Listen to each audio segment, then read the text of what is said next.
বৃদ্ধাশ্রমের বাইরে রোদে বসে মনোরমা দেবী নিজের মতোই দুর্ভাগ্যের শিকার সেখানে থাকা সমবয়সী মহিলাদের সঙ্গে কথা বলছিলেন। ঠিক তখনই তার এক সখী শান্তি দেবী বললেন, মনোরমা দিদি, আপনার ছেলে বৌমা তো এত ভালো, তবুও আপনি এখানে কেন চলে এলেন? আপনার ছেলে বৌমা তো আপনাকে নিতে এসেছিল, তবুও আপনি তাদের সঙ্গে গেলেন না। আর আমাদের ছেলে বৌমারা তো আমাদের দেখতে পর্যন্ত আসে না। শান্তিদেবী কথা শেষ করার আগেই সেখানে থাকা শর্মাবাবু এসে বললেন, ও মনোরমা দিদি, আপনার ছেলে বৌমা আবার আপনাকে নিতে এসেছে। ছেলে বৌমার নাম শুনতেই মনোরমা দেবীর মুখে রাগ ফুটে উঠল, আর তিনি সেখান থেকে উঠে নিজের ঘরে চলে গেলেন। ওখানে বসে থাকা সবাই অবাক হয়ে গেল। এমন একজন মহিলা, যার ছেলে বৌমা তাকে নিতে আসে, আর তিনি তাদের সাথে দেখা না করে ঘরে ঢুকে গেলেন। এরই মধ্যে তার ছেলে বৌমাও ভিতরে এসে গেছে। তারা সোজা আশ্রমের ম্যানেজার বাবুর কাছে গেল। ম্যানেজার বাবু তাদের মনোরমা দেবীর সঙ্গে দেখা করাতে নিয়ে এলেন। ঘরে এসে দেখা গেল মনোরমা দেবী দরজা বন্ধ করে বসে আছেন। তখন ম্যানেজার বাবু বললেন, মা, দরজা খুলুন, আপনার ছেলে বৌমা আপনাকে দেখতে এসেছে। কিন্তু মনোরমা দেবী স্পষ্টভাবে না বলে দিলেন। অনেক অনুরোধ করার পরে তিনি দরজা খুললেন। তখন তার ছেলে বিকাশবাবু ভেতরে এসে বললেন, মা, কি হয়েছে আপনার? কেন আমাদের সঙ্গে যেতে চান না? এখন তো আপনার নাতিও হয়েছে, ওর আপনাকে খুব দরকার। দাদি থাকতে নাতি যদি দাদির স্নেহই না পায়, তাহলে সেটা ওর সঙ্গে অন্যায় হবে। তখন বৌমা রবিনা দেবী বললেন, আর মা, আপনি জানেন আমাদের গ্রামে যে জমি ছিল সেখানে এখন শহর হয়ে গেছে। সেই জমির দাম এখন কোটি টাকায় পৌঁছেছে। তাদের কথা শুনে মনোরমা দেবী বুঝে গেলেন তারা কেন তাকে নিয়ে যেতে চাইছে। তার খুব রাগ হচ্ছিল, কিন্তু তিনি ঝগড়া করতে চাননি, তাই চুপ করে রইলেন। ঘরের পরিবেশ একদম নীরব হয়ে গেল। ঠিক তখনই ম্যানেজার বাবু ভিতরে এসে বললেন, কি হলো মা, আপনি কি সিদ্ধান্ত নিলেন? রবিনা দেবী বললেন, জানি না বাবু, মা কিছুই বলছেন না, না হ্যাঁ বলছেন, না না বলছেন। ছেলে বৌমা কথা বলেই যাচ্ছিল, কিন্তু মনোরমা দেবী চুপ করে বসে রইলেন।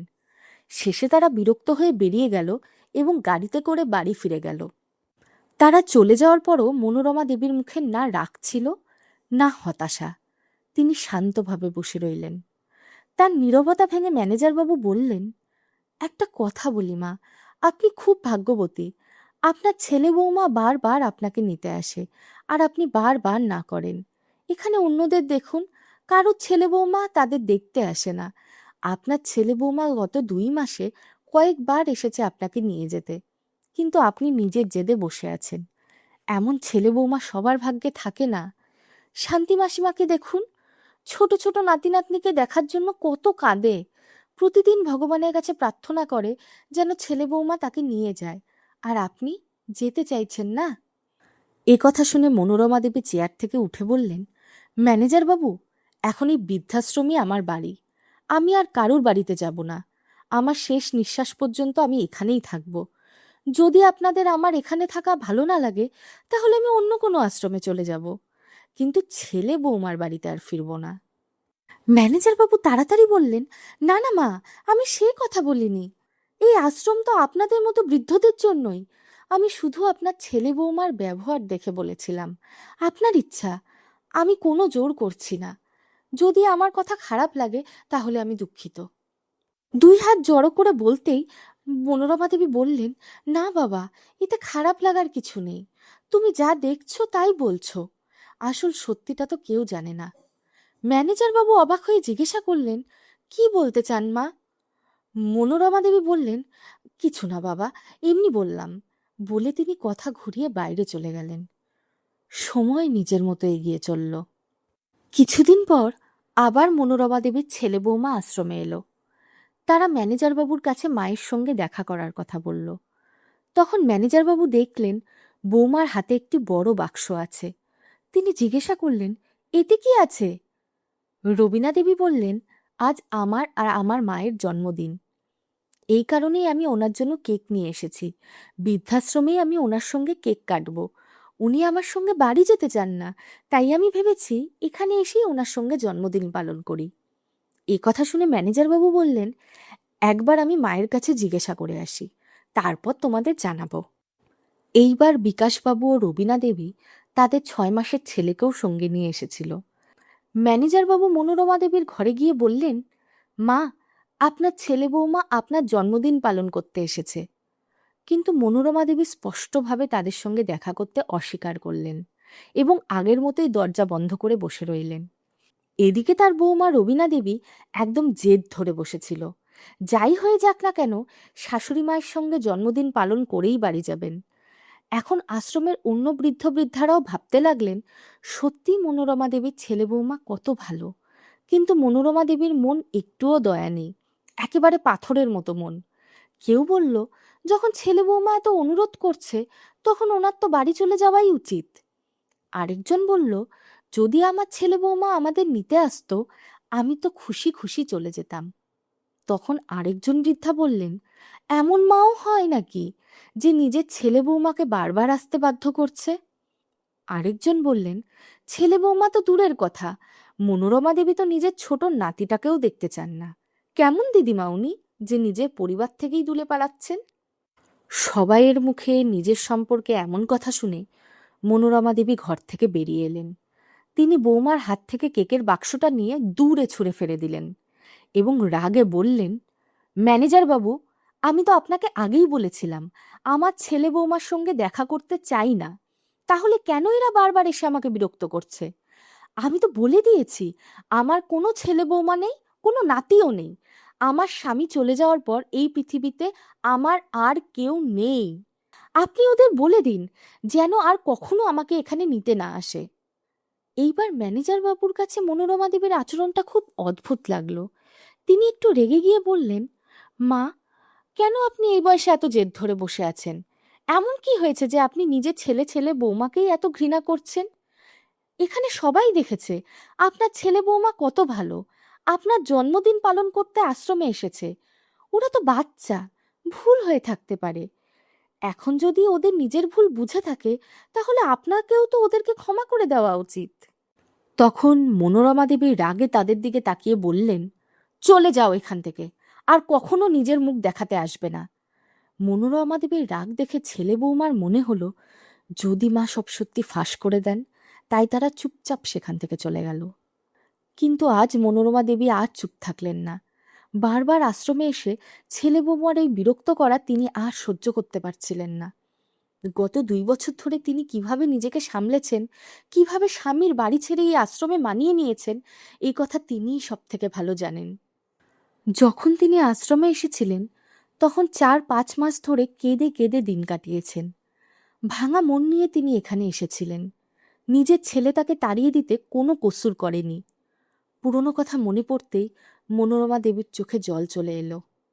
তখন ম্যানেজারবাবু বললেন, মা, গত 2 বছরে আপনার চোখে একবারও জল দেখিনি, কিন্তু আজ কেন?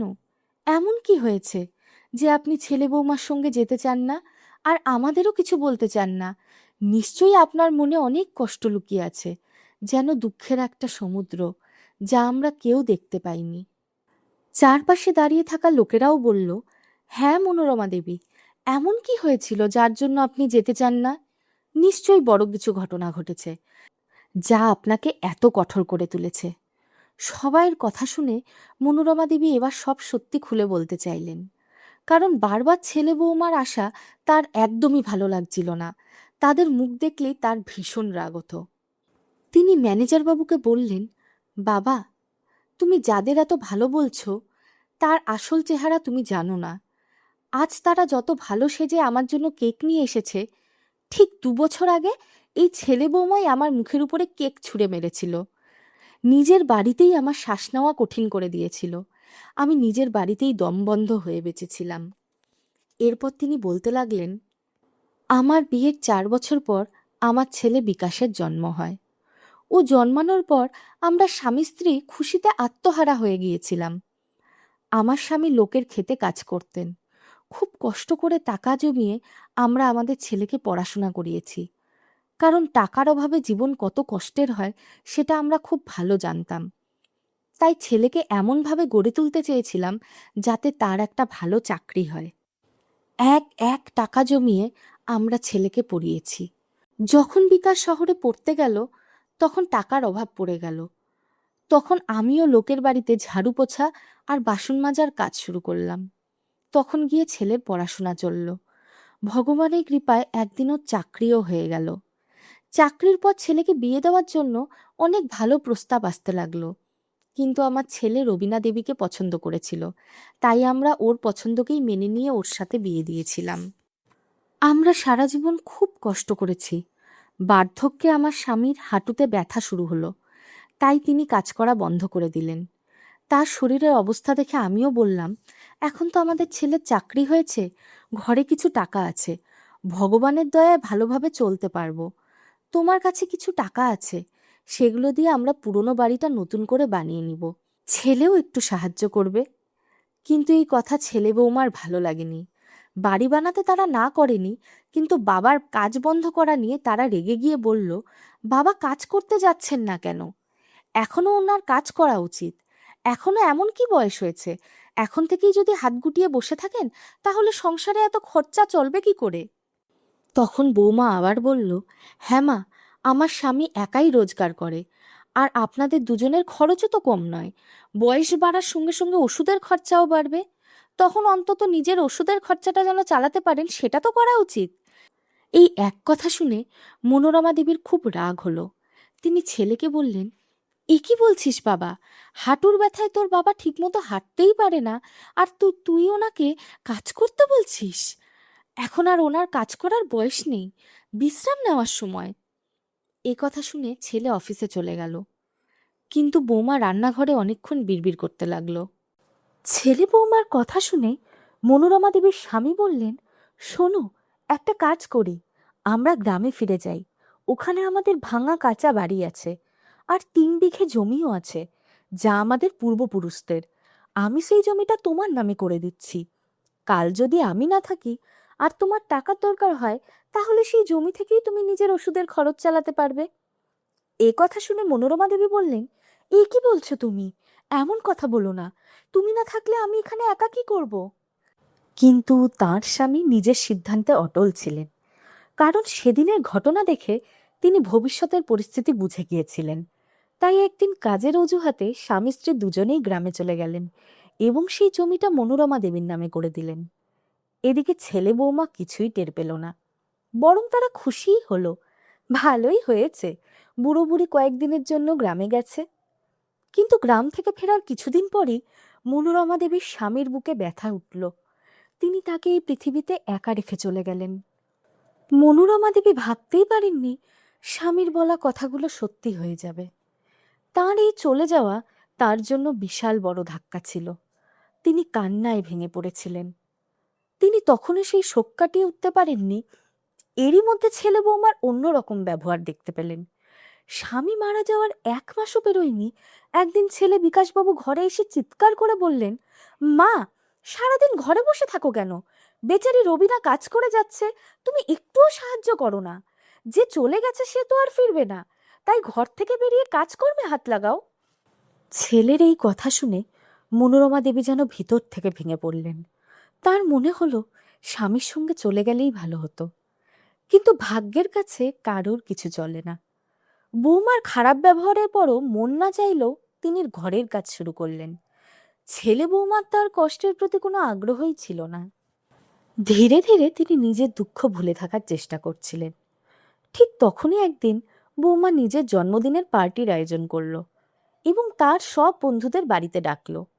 সেদিন কাকতালীয়ভাবে মনোরমা দেবীরও জন্মদিন ছিল। সারাদিনের রান্নাবান্না তিনিই করেছিলেন। সন্ধ্যায় সবাই এসে গেল। কিছুক্ষণ পর ছেলে বিকাশবাবু অফিস থেকে ফিরে এলো। কেক কাটার সময় বৌমা একাই কেক কাটলো, আর ছেলে তাকে সোনার চুড়ি উপহার দিল। সেটা দেখে রবিনা দেবী খুব খুশি হয়ে গেলেন। মনোরমা দেবী এক কোণে দাঁড়িয়ে সব দেখছিলেন, আর তার চোখ জল এসে গেল। এই জন্য নয় যে বৌমা দামি উপহার পেয়েছে, বরং এই জন্য যে তার নিজের ছেলে তার জন্মদিনটাও মনে রাখেনি। ঠিক তখনই ছেলে ডাকলো, মা, তাড়াতাড়ি করো, সবার খাওয়ার ব্যবস্থা করো। কেক কাটা হয়ে গেছে, আগে সবাইকে ঠান্ডা পানীয় দাও, তারপর কেক প্লেটে করে পরিবেশন করো। মনোরমা দেবীর মনে হলো তিনি যেন এই বাড়ির মা নন, বরং একজন কাজের লোক। সেদিন তিনি সাহস করে বললেন তিনি আর খাবার পরিবেশন করবেন না এবং নিজের ঘরে চলে গেলেন। এই কথা শুনে ছেলে বৌমা রেগে ঘরে এসে বলল, এ কি ধরনের আচরণ মা? এত লোক এসেছে আর তুমি এখানে মুখ গোমড়া করে বসে আছো, গিয়ে তাদের দেখো। মনোরমা দেবী শান্তভাবে বললেন, ওরা তোমাদের অতিথি, তোমরাই দেখো, আমি পারবো না। এই কথা শুনে ছেলে রেগে গিয়ে বলল, মা, এসব অযথা কথা বলছো কেন? কি হয়েছে তোমার? মনোরমা দেবী বললেন, আজ আমারও জন্মদিন ছিল। এই কথা শেষ করার আগেই বৌমা হেসে বলল, ওহ, আজ এই বুড়িরও জন্মদিন ছিল, তাই রাগ করেছে। ঠিক আছে, আমি কেক নিয়ে আসছি, এখানেই কেক কাটিয়ে দিব। মনোরমা দেবী বললেন, না, আমি কেক কাটতে চাই না, কোনোদিন কাটিনি। কিন্তু বৌমা জোর করে কেক নিয়ে এসে তার মুখে মাখিয়ে দিল। তিনি হাঁপাতে হাঁপাতে বললেন, এ কি করছো? আমার নাকে মুখে কেক ঢুকে গেছে, আমি শ্বাস নিতে পারছি না। বৌমা ব্যঙ্গ করে বলল, কেন মা, কেক কাটার এত শখ ছিল না? এখন কাটো, মাখো, আজকাল সবাই এইভাবেই জন্মদিন পালন করে। মনোরমা দেবী বললেন, বিকাশ, আমি কিছুই দেখতে পাচ্ছি না, চোখ জ্বালা করছে। তখন বিকাশবাবু তাকে টেনে বাথরুমে নিয়ে গিয়ে বলল, ওখানে জল আছে, তাড়াতাড়ি মুখ ধুয়ে বেরিয়ে এসে কাজ করো। কিন্তু মনোরমা দেবী মুখ ধুয়ে নিজের ঘরে এসে দরজা বন্ধ করে দিলেন। ছেলে বৌমা তাকে অনেক অপমান করলো আর পরের দিনই তাকে বৃদ্ধাশ্রমে পাঠানোর ব্যবস্থা করলো। ছেলে এসে বলল, চলো মা, যদি তুমি এখানে কোনো কাজই না করো তাহলে এই বাড়িতে তোমার কোনো জায়গা নেই, আমি তোমাকে আশ্রমে রেখে আসছি। এই কথা শুনে মনোরমা দেবী নিজের মন শক্ত করলেন। আশ্রমে থাকবো, তবু নিজের ছেলের বাড়ির কাজের লোক হব না।